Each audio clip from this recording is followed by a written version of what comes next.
জরুরি ঘোষণা। সারা দেশের ন্যায় বগুড়াতেও কারফিউ জারি করা হয়েছে।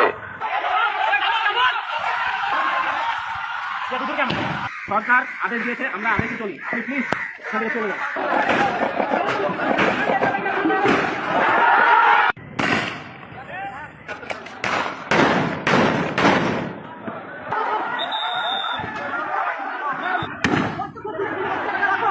খেপে দিচ্ছে, নিচে খেপে দিচ্ছে।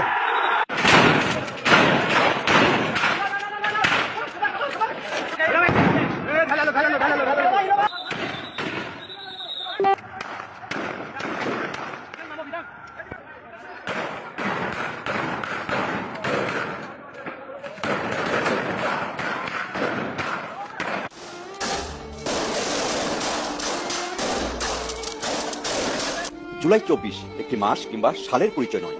জুলাইয়ের প্রথম সপ্তাহ থেকে আন্দোলন দানা বাঁধে, দ্বিতীয় সপ্তাহ থেকে রাস্তায় নামে মুক্তিকামী জনতা। বগুড়াতেও ফুঁসে ওঠে লাখো গণতন্ত্রকামী ছাত্র জনতা। বৃষ্টির মতো গুলি, রাবার বুলেট, সাউন্ড গ্রেনেড উপেক্ষা করে ছাত্র জনতা রাজপথে শক্ত হাতে লড়াই করছে অধিকার আদায়ের জন্য। এই আন্দোলনে বগুড়ায় প্রাণ ঝরতে শুরু করে 19 তারিখ থেকে। জনসমুদ্র হয়ে ওঠে বগুড়া শহরের প্রাণকেন্দ্র সাতমাথা। নতুন বাংলাদেশে শ্বাস নিতে শুরু করে মুক্তিকামী লক্ষ লক্ষ মানুষ।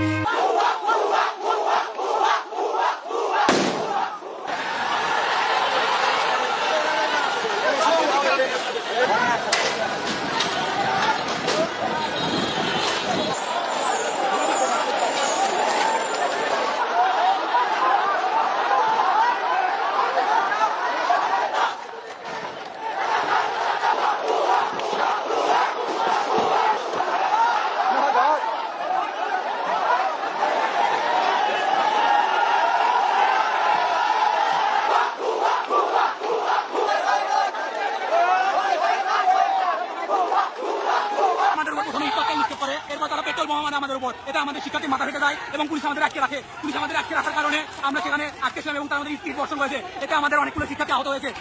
তারা বর্তমানে ব্যান্ডেজ করে আমাদের সাথে আন্দোলনে অংশগ্রহণ করছে। আমাদের ছাত্রদেরকে নিয়ে শান্তিপূর্ণভাবে আমাদের সমাবেশটা করতেছিলাম এবং শাহ সুলতান থেকে ছাত্রলীগের কতিপয় কিছু ছেলে মেয়ে আমাদের উপর হামলা চালায়। আমরা খুব শান্তিপূর্ণভাবে এই কাজটা করে যাচ্ছিলাম এবং তারা হামলা চালায় আমাদের উপরে এবং আমাদের একজন ছাত্রকে তারা আহত করে। একজনের কান তারা রক্ষত বিক্ষত করে ফেলে এবং আমরা পরবর্তীতে বনানীতে অবস্থান করি, বাইপাস প্রতিহত করছি এবং আমরা বাইপাসে অবস্থান করি।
স্বাধীনতা ফিরে পেলাম। এতদিন কথা বলার সুযোগ ছিল না। সাধারণ ছাত্রদের জয়, সাধারণ মানুষদের জয় এবং সারা বাংলাদেশের বিজয়।